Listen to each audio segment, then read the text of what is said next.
જય દ્વારકાધીશ મિત્રો અને ગુડ આફ્ટરનૂન. જો કે અત્યારે કંઈક 5-6 વાગ્યાના આસપાસ થયું છે અને આપણે આવ્યા હતા માતાજીના મંદિરે ખોડિયારમાંના.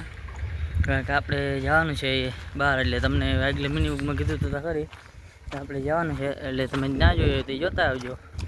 બાકી માતાજી આવ્યા તમે કીધું આપણે બ્લોગ બનાવી દઈએ અને આપણે જવાનું છે કાલ બહાર, એટલે તમે જોતા આવજો. ના જોયું તો ક્યાં જવાનું શું કરવા એ આગલા બુકમાં આપણે કીધું હતું.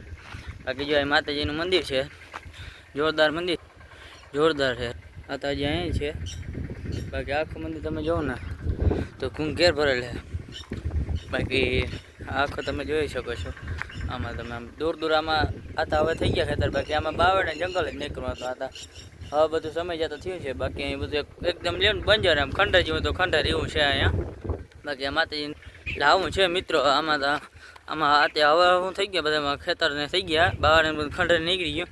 બાકી આપણે એમ બીક જ લાગે આવવાની મિત્રો. તો આપણે અહીં છે ને કાકા આખે છે ટ્રેક્ટર, તમે જોવો છો કાકા આખે છે ટ્રેક્ટર, આ છે કાકાનો છોકરો તમે જોવો છો.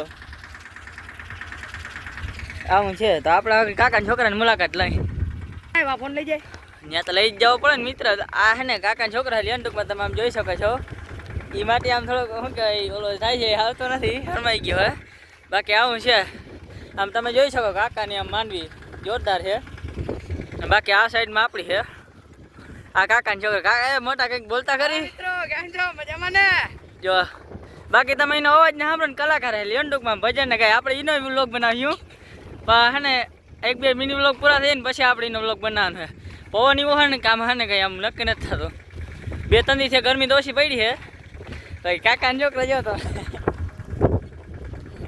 મિત્રો તમે આમાં જોઈ શકો છો કે આમ દૂર દૂર સુધી આમ દેખાય ને બધું આપણે કાકાનું દાદાનું નીનું છે, પાછળ ને આગળ ને દેખાય ને બધું એનું જ છે. અને આપણે જઈ હાલીને કે કારણ કે મંદિરનો અહીંથી જો કે આમ સામે દેખાય ને એ બાજુ છે તો કિલોમીટર જેવો લેન ટૂંકમાં પલ્લો થતો હોય, લાંબો કંઈ પલ્લો નથી થતો. એટલે અગુનિયા શું આપણે ગાડી લઈને જવું એ, કારણ કે એમાં કિલોમીટર તમને ખબર છે પેટ્રોલના ભાવ તો બરાબર થઈ ગયા છે, એવું છે આમાં.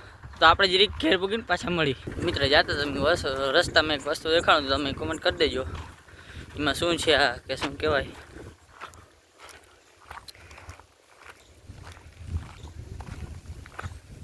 તો મિત્રો આગળ તમને બતાવું, તમે કહેજો શું છે એ. આ ક્યું ખડ કહેવાય તમે મને કોમેન્ટ કરી દેજો જરીક. તમે મને કોમેન્ટ કરજો કે આને ક્યું ખડ કહેવાય. તમે કોમેન્ટ કરીને કહેજો કે આ ક્યું ખડ કહેવાય. અમારે તો અહીંયા આને જીંજવી કહેવાય, બાકી તમારે ત્યાં શું કહેવાય કોમેન્ટ કરી દેજો. બાકી આવું છે. આપણે નેક્સ્ટ મિની વ્લોગમાં મળ્યા છે. જય દ્વારકાધીશ મિત્રો. અને આપણે આગલો મિની વ્લોગ નહીં કહી દે આપણે કાલે ક્યાં જવાનું છે. જય દ્વારકાધીશ.